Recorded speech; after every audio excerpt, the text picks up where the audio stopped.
Democratic presidential candidate Joe Biden finally spoke out this week about the violence that is rocking American cities. Rioting is not protesting. Looting is not protesting.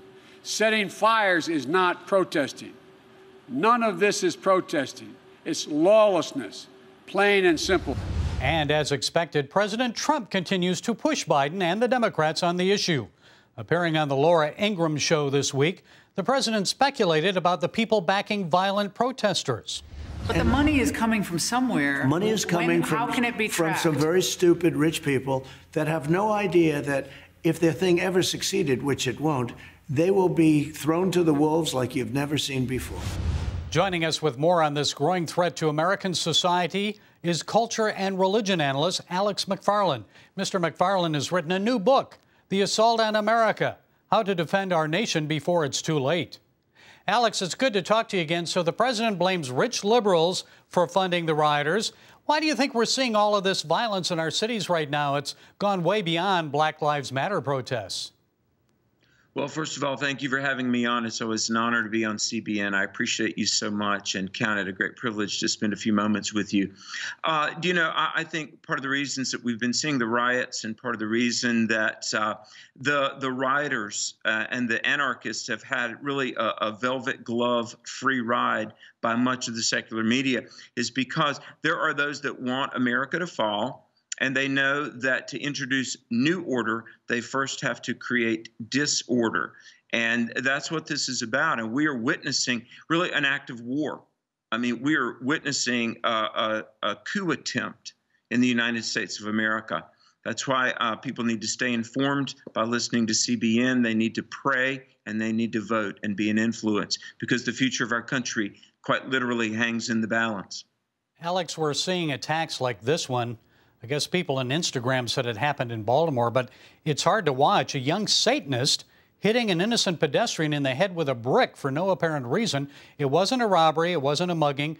People see that and they say, what is happening in our society? You can't even walk down a street without getting hit in the head with a brick.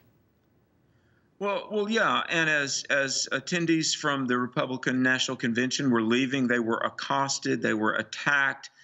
Rand Paul is very well publicized.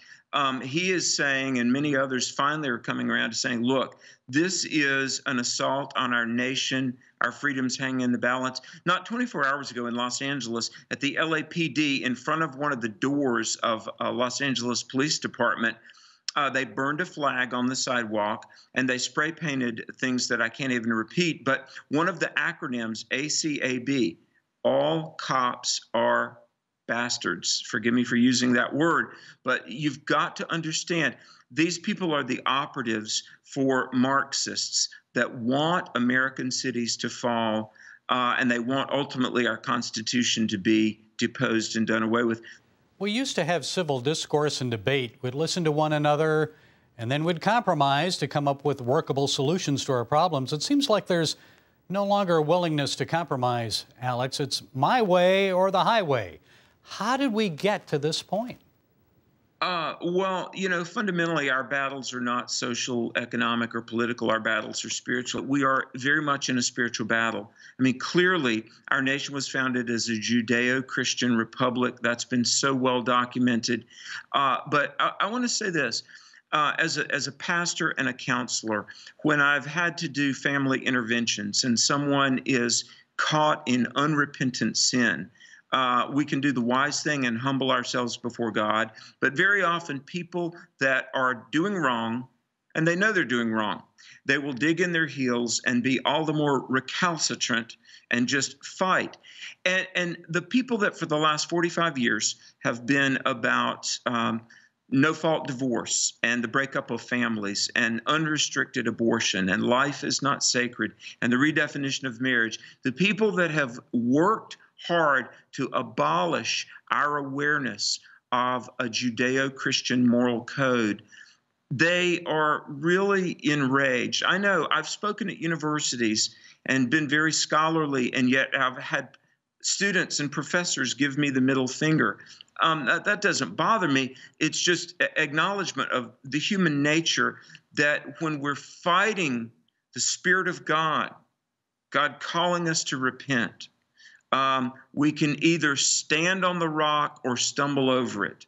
And that's why the acrimony, that's why the vitriol, because there are people in our country, and I love them, and I pray for them, but they know they need to relinquish their life to the Lord. And in your book, you talk about defending our nation and culture before it's too late. A lot of people are getting fed up. Some are even taking up arms to protect themselves and their property because police have been defunded. So quickly, what do we do short of armed militias?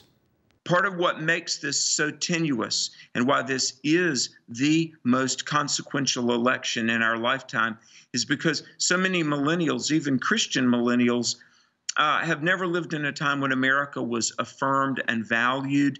And so we've got this wave of humanity coming along that's been coached and groomed by secular education and Hollywood to hate America. And so I really honestly believe this is the most important election, the most important season of our nation's history since the American Revolution. And we need to turn to God and ask Him to have mercy on this country and draw us back to Himself. That's what we need a lot of right now. Alex McFarland, you always give us plenty to think about. Your new book is The Assault on America, How to Defend Our Nation Before It's Too Late. Thank you, Alex, for your time and insights. Thank you. I appreciate you so much.